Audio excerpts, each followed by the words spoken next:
Hey everyone. तो दोस्तों, कल मैंने अयोध्या के बारे में, अयोध्या का जो राम मंदिर बना उसके पीछे संघर्ष, जो इतना संघर्ष रहा, उसकी कहानी, जो उसकी रियल स्टोरी है, वो आप लोग के सामने शेयर करी थी।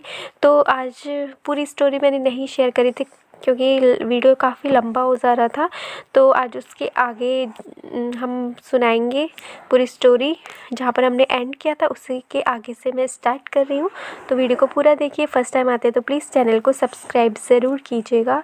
तो चलिए स्टार्ट करते हैं हम।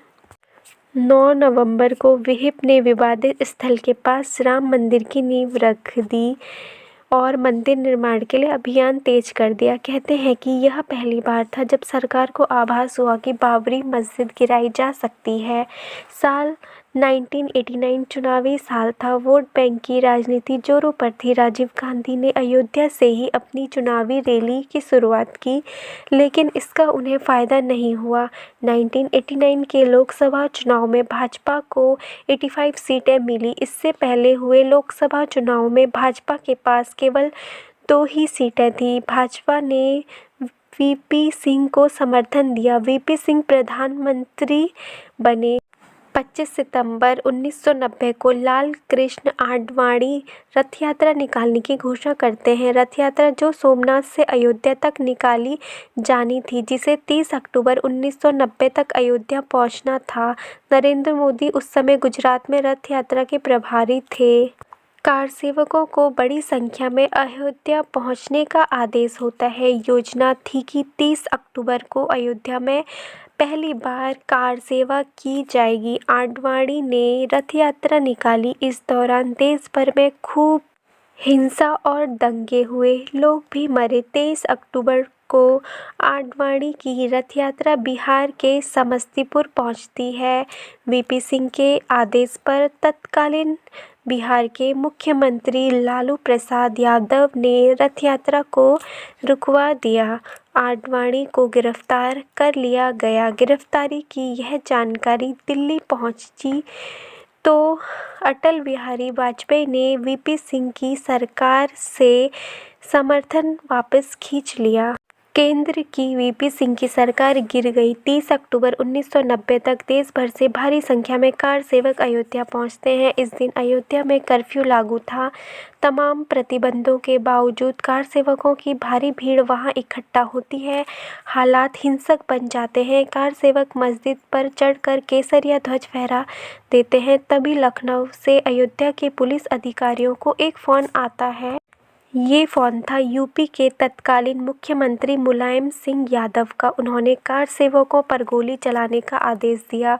पुलिस ने आदेश का पालन किया और गोलियां चला दी। कई कार सेवक मरे, कोई गोली से तो कोई भगदड़ की चपेट में आकर। इसके बाद 2 नवंबर 1990 को फिर ऐसी ही घटना होती है। कार सेवकों पर गोली चलाने का फिर आदेश लखनऊ से ही आया। इस दौरान कुल 28 कार सेवकों की मौत हुई।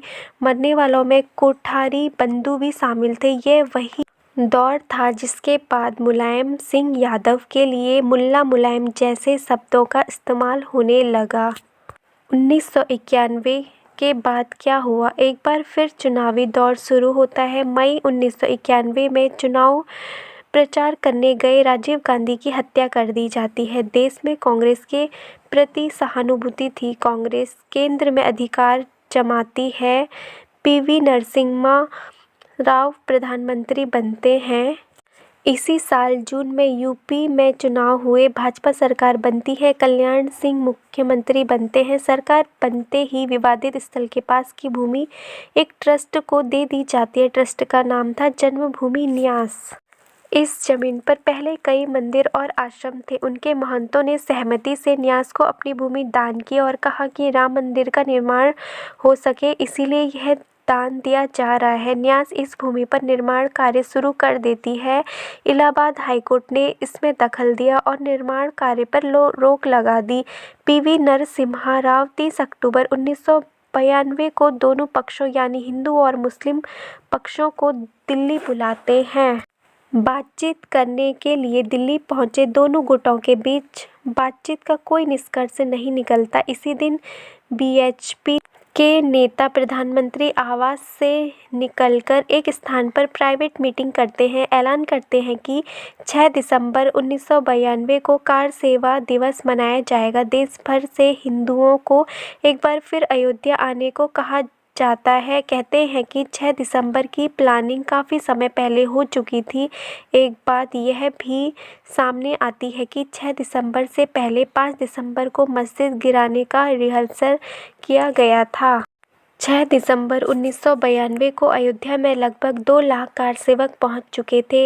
ये कार सेवक मस्जिद की तरफ बढ़ते हैं। भीड़ ने मस्जिद को गिरा दिया। पहला गुंबद 2 बजे तक, दूसरा गुंबद 3:30 बजे तक और तीसरा गुंबद 5 बजे तक गिरा दिया जाता है। वहाँ रामलला के लिए एक छोटे मंदिर को तैयार किया जाता है। रामलला उसमें विराजमान होते हैं। मुलायम सिंह की तरह तत्कालीन मुख्यमंत्री कल्याण सिंह ने कोई सख्त एक्शन नहीं लिया, बल का भी प्रयोग नहीं किया। जब मस्जिद गिरी तो वीएचपी और भाजपा के कई नेता वहां मंच पर मौजूद थे। वो कार्यकर्ताओं और कार सेवकों से संयम बरतने की अपील करते हैं। इन नेताओं पर अब भी केस चल रहा है और कोर्ट में लंबित है। 6 दिसंबर की शाम 6 बजे तक यूपी में राष्ट्रपति शासन लागू कर दिया जाता है। कल्याण सिंह का इस्तीफा पहले से तैयार था, वो इस्तीफा दे देते हैं। 7 दिसंबर को पीवी नरसिम्हा राव संसद में बयान देते हैं और कहते हैं मस्जिद को गिराना बर्बर कार्य था। बाबरी मस्जिद गिरने के बाद अगले कुछ समय तक मामला शांत रहता है। अगले कुछ सालों में केंद्र में भाजपा की सरकार आ जाती है।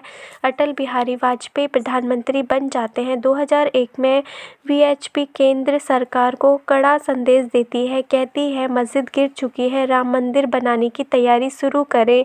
सरकार यदि नहीं करेगी तो वीएचपी खुद मंदिर बनाएगी। साल 2002 में यूपी चुनाव के लिए भाजपा ने घोषणा पत्र जारी किया। राम मंदिर निर्माण का मुद्दा इसमें नहीं था।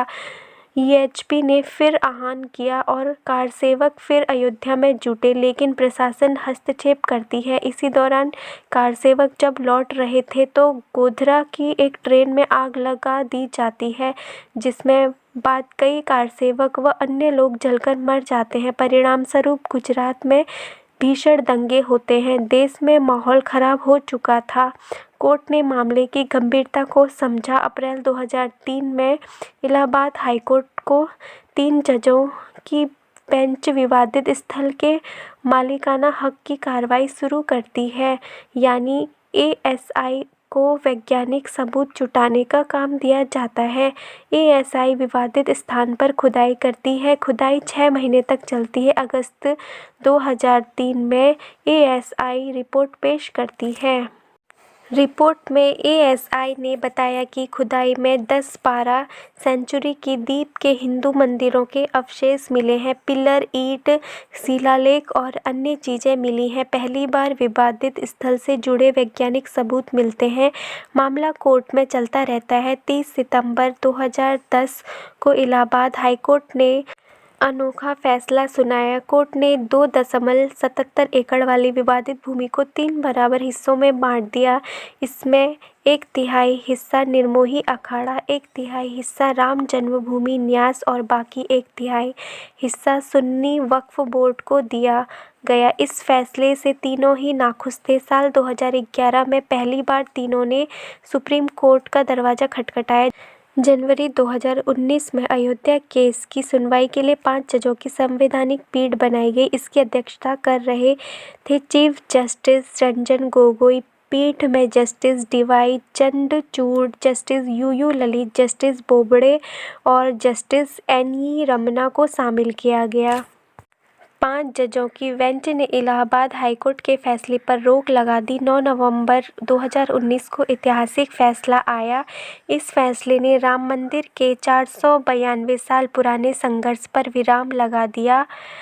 बेंच ने सर्वसम्मति से फैसला लिया और एएसआई की साइंटिफिक रिपोर्ट का हवाला दिया तथा 2.77 एकड़ की पूरी जमीन जो विवादित थी वह रामलला विराजमान को दे दी गई। सरकार को आदेश हुआ कि राम मंदिर निर्माण के ट्रस्ट बने। सुन्नी वक्फ बोर्ड को अयोध्या में किसी और स्थान पर 5 एकड़ जमीन देने का भी आदेश हुआ।